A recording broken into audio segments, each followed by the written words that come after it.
சந்தோஷம் இருக்கும் இடத்தில் வாழ நினைப்பதை விட நீ இருக்கும் இடத்தில் சந்தோஷத்தை உண்டாக்கு. உன் வாழ்க்கையில் நிறைவிருக்கும். வாழ்க்கையில எத்தனை கஷ்டங்கள் வந்தாலும் உங்களுக்கான நிமிடங்களை ரசிக்க தவறாம இருங்க. நீ எப்படி வாழணும்னு ஆசைப்படுகிறியோ அப்படியே வாழு. அதை விட்டுட்டு யாருக்காகவும் நீ இறங்கி போகாதே. உன்னையும் மாற்றிக்கொள்ளாதே. நிமிர்ந்து நில். பேசாதவர்களை பற்றி நினைப்பது விட்டுவிட்டு பேசுபவர்களிடம் சந்தோஷமாக பேசி பழகுங்கள். அதுவே தேவையில்லாத மன அழுத்தங்களை குறைக்கும்.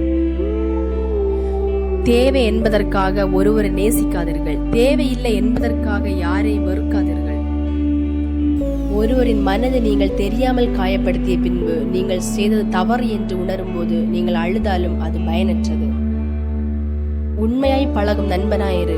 இல்லாவிட்டால் நேருக்கு நேர் மோதும் எதிரியாயிரு. ஆனால் முதுகில் குத்தும் துரோகியாய் மட்டும் இருக்காதே.